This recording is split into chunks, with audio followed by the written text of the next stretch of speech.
우리 함께 같이 읽도록 하겠습니다. 이스라엘 자손이 그들의 경계를 따라서 기업의 땅 나누기를 마치고 자기들 중에서 눈의 아들 여호수아에게 기업을 주었으니 곧 여호와의 명령대로 여호수아가 요구한 성읍 에브라임 산지 딥나 세라를 주매 여호수아가 그 성읍을 건설하고 거기 거주하였더라. 제사장 엘르아살과 눈의 아들 여호수아와 이스라엘 자손의 지파의 족장들이 실로에 있는 회막문 여호와 앞에서 제비 뽑아 나눈 기업이 이러하니라. 이에 땅 나누는 일을 마쳤더라. 아멘. 네. 오늘 예배 드리는데 여러 가지로 좀 잘 진행이 안 돼서 오늘 말씀의 본문을 가지고요. 특권 포기라고 하는 말씀으로 함께 은혜를 나누고자 합니다. 여호수아는 하나님께서 모세에 이어서 가나안 땅의 정복과 분배 그리고 나눔의 사명을 가진 사람으로 하나님께서 친히 선택한 하나님께서 여호수아 1장에 나와 있는 것처럼 지명한 사람입니다. 뽑힌 사람이고 지명한 사람일 뿐만 아니라 하나님께서 뽑은 것뿐만 아니라 사람들에게도 이스라엘 백성들 많은 온 이스라엘 백성들의 회중들이 그에게 순종할 것을 맹세한 사람이기도 합니다. 이러한 내용이 여호수아서 1장 1절하고 2절에 그리고 16절하고 18절에 나와 있는데요.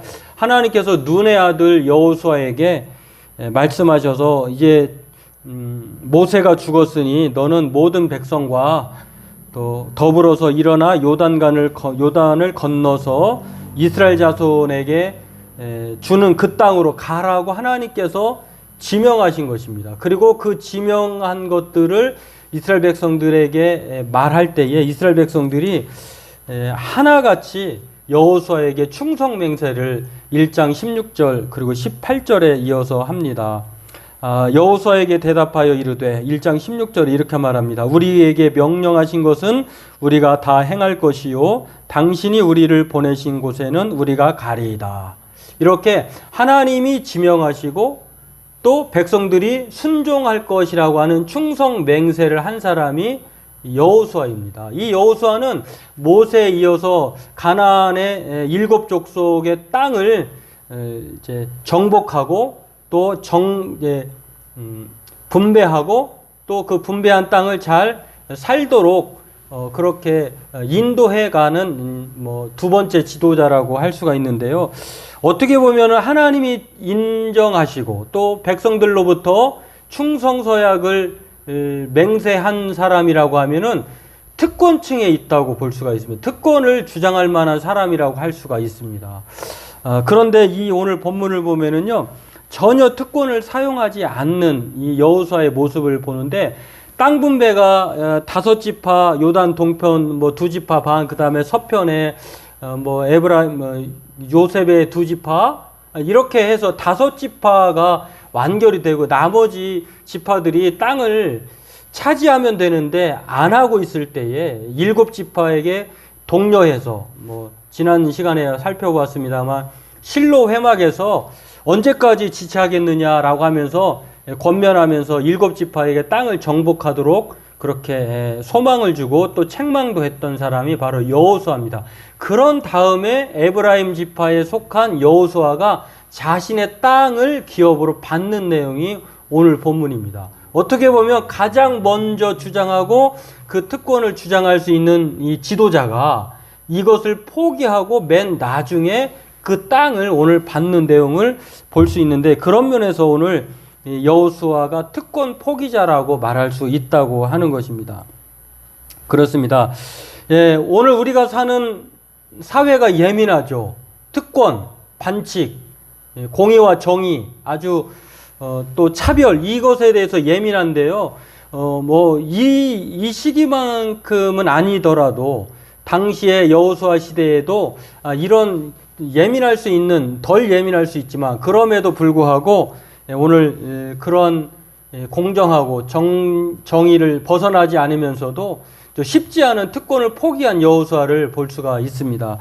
그렇습니다. 오늘 우리가 만약에 이런 상황에서 여호수아 같은 사람이 이제 반대로 자기의 위치나 자기의 역할 또 자기의 공력을 주장하면서 특권을 주장한다고 하면은 아마 예민해질 겁니다. 뭐 많은 사람들이 갑질을 했다, 뭐 압력을 가했다 하면서 이 사람은 모든 신상이 밝혀지고 또 뭐 발붙여 살 수 없을 정도로 아마 참 난처한 입장에 처해지게 될 것입니다. 그런데요, 그렇지 않지만 일반적으로 특권에 대한 문제가 그 정도로 예민하다는 것입니다. 그런 면에서 지난주에 발생됐던 이야기인데요. 지난주의 이야기일 겁니다. 경기도 양주에서 발생한 한 음식점 사건을 여러분 기억하실 것입니다. 두 모녀가요, 음식점에서 음식을 먹었어요. 그리고 난 다음에 이제 테이블을, 요즘에 방역수칙을, 양주 고깃집이 방역수칙을 철저히 지켰다고 해요. 5인 이상 하면 절대로 이렇게 뭐 영업 손실을 감수하고 이렇게 돌려보내기도 하고 이랬는데, 그리고 이제 먼저 테이블을 이제 거리두기를 하고 앉힌 다음에, 그런 다음에 사람들이 또 오면 그 옆 테이블의 사람들에게 양해를 구한다고 해요. 그리고 난 다음에 이제 앉히기도 하는데, 이제 그렇게 해서 했다고 해요. 그리고 다 음식을 먹고 이제 계산을 하는데, 두 모녀분이 뭐 영상으로도 공개되었지만 방역수칙을 사장이 어겼다, 불쾌하다 막 하면서 이제 뭐 협박하고 또 온갖 욕설도 하고 또 집에 돌아가서도 전화를 한 거예요.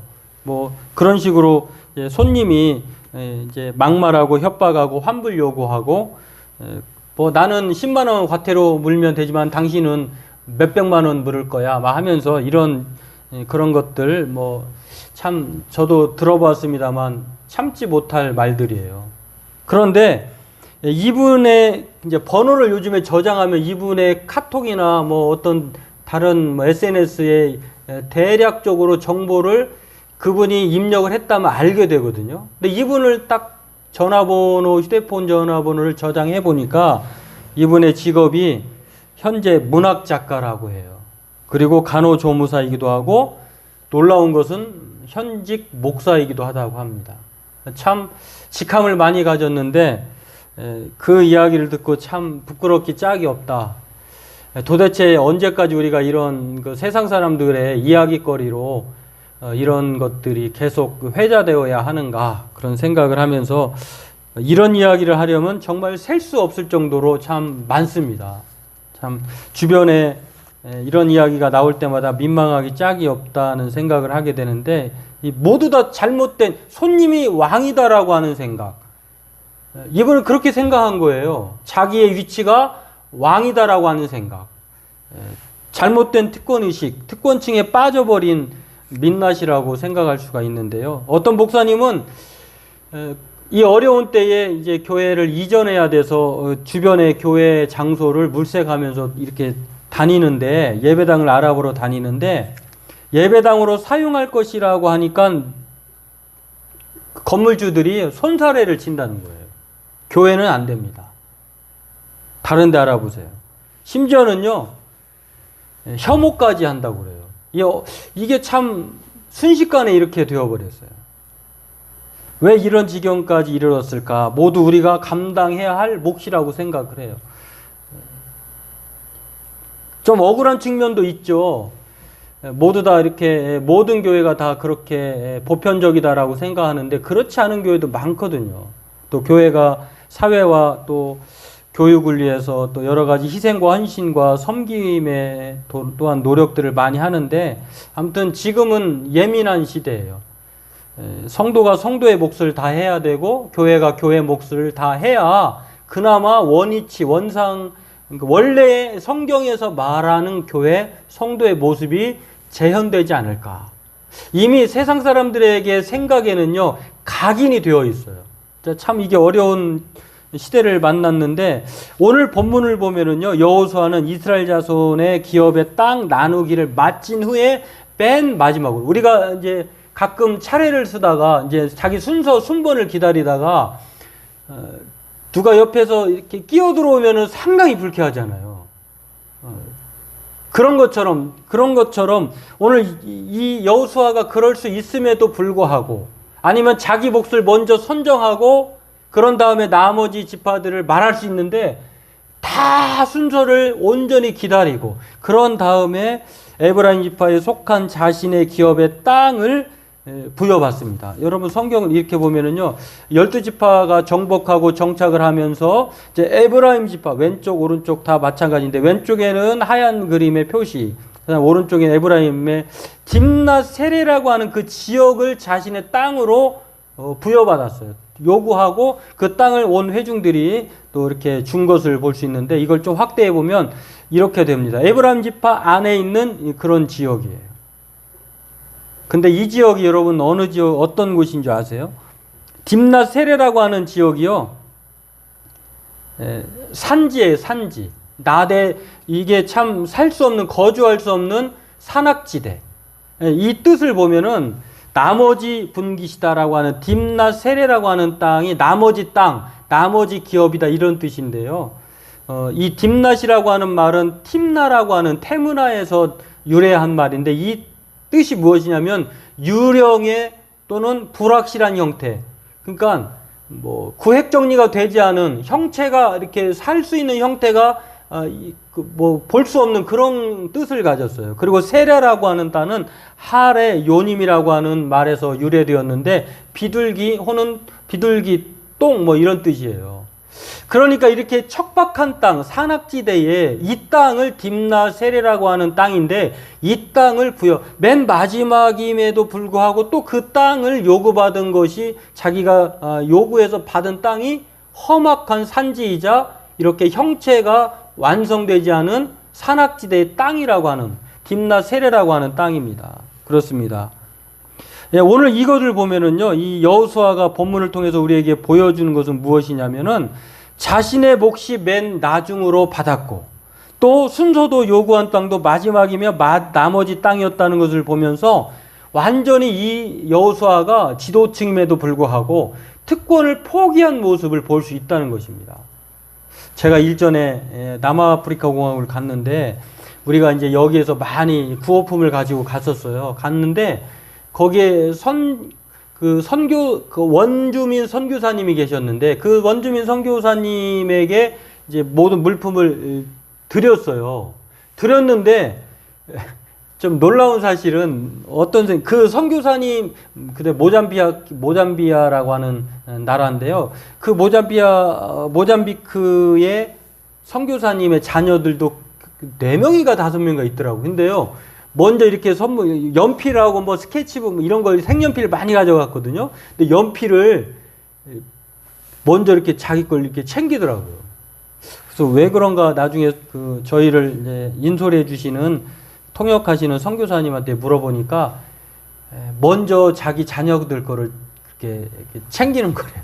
그리고 또 아이들을 나눠주기에 너무 많으니까 연필이 한 자루씩 되잖아요. 그거를 반토막을 자르더라고요. 야, 그래서 좀 문화 충격? 깜짝 놀랐는데 그거는 당연하대요. 그 사람들에게는 빌려주는 개념이었고 그냥 그게 당연하다고 생각을 해요. 그래서 오늘 본문을 보면은 참 어떻게 보면은 내 몫부터 챙기고 내 자리부터 보존하려고 하는 그런 특권을 내려놓고 여호수아가 오늘 그렇게 하지 않고 참 자신의 특권을 포기하고 또 자신의 지위와 영향력을 행사하지 않는 이것을 보면서 얼마든지 이기적이고 욕심을 부릴 수 있는 그런 위치이지만 그렇지 않았다고 하는 것을 볼 수가 있습니다. 이 딥낫 세레라고 하는 땅이 이렇게 산간지대고 척박한 땅이고 불확실한 형태를 가진 땅이면서 결국에는요, 이 여호수아가 여기서 자신의 인생을 마치게 됩니다. 그러니까 우리는 이곳 살다가 더 좋은 곳으로 이주할 수도 있고 그렇잖아요. 근데 이곳에서 살고 거주하고 죽어요. 참 대단한 특권 포기자인 것을 알 수가 있는데 오늘 본문을 통해서 보여주는 것이 바로 이 여호수아 지도자들의 특권 포기, 겸손이라고 할 수가 있는데 이 지도자는요, 위험에는 참 누가 한 말인지 모르지만 참 유명한, 그리고 가슴에 새겨야 될 말인데요. 지도자라고 하는 사람은 항상 위험은 맨 앞에. 이익에는 맨 나중에 서야 하는 사람이 지도자인 거예요. 위험에서는 맨 끝에 서고 또 이익 앞에서는 먼저 서서 이렇게 추구하는 것은, 그것은 여호수아가 말하는 바와 또는 성경이 말하는 바의 지도자의 모습이, 여러분 예수님의 리더십을 보통 사람들이 뭐라고 얘기합니까? 종의 리더십, 섬김의 리더십이라고 하잖아요. 예수님이 바로 그런 분이라고 한 것입니다. 성경을 보면은요, 특권을 포기한 것에 관한 내용을 볼 수 있는데, 대표적으로 신약 성경에는 바울 사도예요. 12사도와 더불어서 이 충분히 부활의 첫 증인되었던, 부활의 증인으로서 예수님을 만났던 사람이 사도 바울인데, 이 사도 바울은요, 베드로가 가정을 가졌고 또 아내가 있었고 자녀 장모님이 있던 걸 보니까 이 식구를 데려오기 다니면서 곡식 떠는 소에게 망태를 씌우지 말라고 하는 율법에 의하여서 모든 권리를 누렸어요. 그러나 바울은 이 특권을 포기합니다. 왜냐하면 유대인에게는 또 유대인처럼, 이방인에게는 이방인처럼, 그리고 자신이 누릴 수 있는 권리를 어떻게든지 이 천막 짓는 일을 통하여서 자신의 특권을 포기하고 그렇게 복음을 전하면서 그가 왜 그렇게 했느냐를 얘기하면서 자신은 특권을 포기한다고 말하면서 고린도전서 9장 12절에 이렇게 말합니다. 다른 이들도 너희에게 이런 권리를 가졌거든 하물며 우리일까 보냐. 그러나 우리가 이 권리를 쓰지 아니하고 범사에 참는 것은 그리스도의 복음에 아무 장애가 없게 하려 함이로다. 그러니까 복음을 전하는 데 있어서 그 그리스도의 복음에 장애가 되지 않기 위해서 이 특권을, 권리를 포기한다는 거예요. 우리가 가끔 참 이게 오늘날 우리에게 참 복음으로, 말씀으로 우리 모든 사람들에게 많이 와닿았으면 좋겠는데, 너무 문턱이 높으면은요, 문턱이 낮은 사람들이 이렇게 가까이 갈 수도 없고 엄두도 못 내는 거예요. 자, 이런 모습을 보면 바울이 베드로의 특권을 비판하는 건 아니지만 자신도 그런 특권을, 권리를 누릴 수 있음에도 불구하고 자기가 이 권리를 쓰지 않겠다고 하는 이 권리 포기. 오늘 예수님은요, 누구보다도 권리 포기의 대표자라고 할 수 있는데, 빌립보서 2장 5절에 너희 안에 이 마음을 품으라. 그리스도 예수의 마음이니 그는 근본 하나님의 본체시나 하나님과 동등됨을 취할 것으로 여기지 아니하시고 오히려 자기를 비워 종의 형체를 가지사 사람들과 같이 되셨고 사람의 모양으로 나타나사 자기를 낮추시고 죽기까지 복종하셨으니 곧 십자가에 죽으심이라.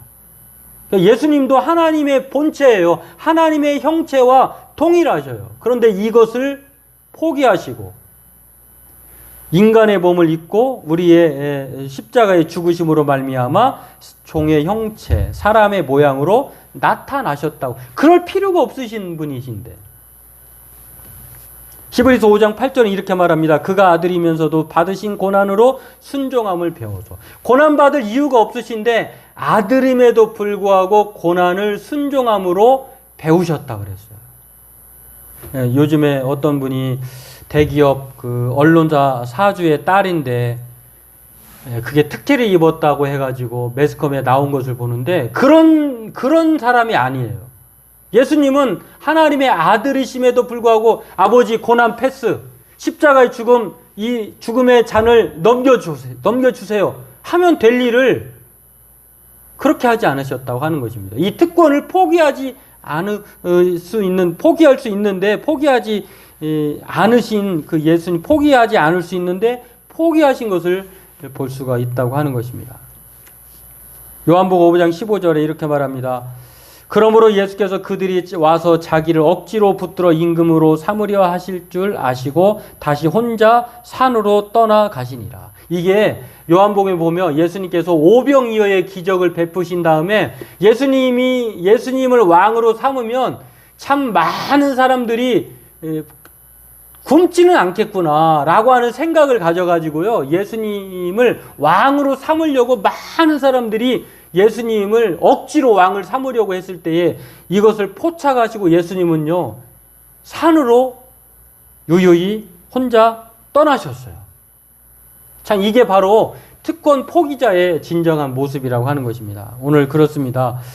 여호수아는 하나님의 명령대로 모든 일을 마치고 맨 마지막으로 에브라임 산지 딥낫 세라라고 하는 땅으로 이렇게 자신의 소유로 이게 살고 또 거기서 죽고 그리고 그 땅을 달라고 요구한 것을 볼 수가 있습니다.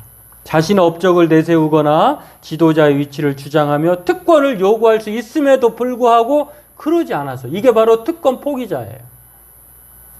이것은 바울과 예수님의 가르침을 통해서도 공통으로 발견할 수 있는 모범이기도 합니다. 지도자로서 앞장서서 순종하고 모범을 보여준 것이에요. 이익에는 맨 나중, 위험에는 맨 앞에. 이게 바로 지도자의 진정한 특권 포기자의 성경에 바람직한 공통된 모습이라고 하는 것입니다. 특권 포기는요, 곧 양보예요, 양보. 여러분, 이 특권 포기라고 하는 그 사실을 알 수 있는 내용들이 히브리서 11장에도 나와 있는데요. 아브라함은 본토 친척 아비 집을 떠났어요. 떠나지 않아도 돼요. 그러나 스스로 특권을 포기합니다. 이 특권 포기할 때 또 하나의 자기 조카 롯에게 요단 땅을 먼저 선택하도록 그에게 특권을 양보했어요. 이게 바로 아브라함의 모습이라고 하는 것입니다. 또한 희생이라고 말할 수 있고 배려와 섬김이라고 말할 수 있습니다. 이 권리 포기가요, 히브리서 11장에 참 많은 사람들이 나오는데 아브라함이 그랬고, 그 다음에 모세가 바로의 공주의 아들이라 칭함을 여기지 아니하고, 광야에서 목동으로 그냥 그렇게 더 나은 본향을 위하여서 권리를 포기하고, 또 오늘 성경에 나와 있는 여러 사람들의 모습이 바로 그렇다고 하는 것입니다. 저와 여러분은 어떨까요? 특권 앞에 어떻게 우리가 대처할까요? 우리는 저와 여러분들이 오늘 말씀을 기억하면서 믿는 사람들은요, 그리스도인들은 바로 특권 앞에 양보하고 희생하고 배려와 섬김을 통하여서 포기자로 사는 것이 바로 예수님을 닮은 모습이고 성경과 오늘 여호수아가 우리에게 말하는 교훈이라고 하는 것입니다. 오늘 여호수아는 우리에게 성도의 삶을 보여줍니다. 그것은 바로 특권 주장이 아니라 포기라고 하는 것입니다. 이 모범은 성경이 일관되게 말하고 있는 성도의 삶입니다.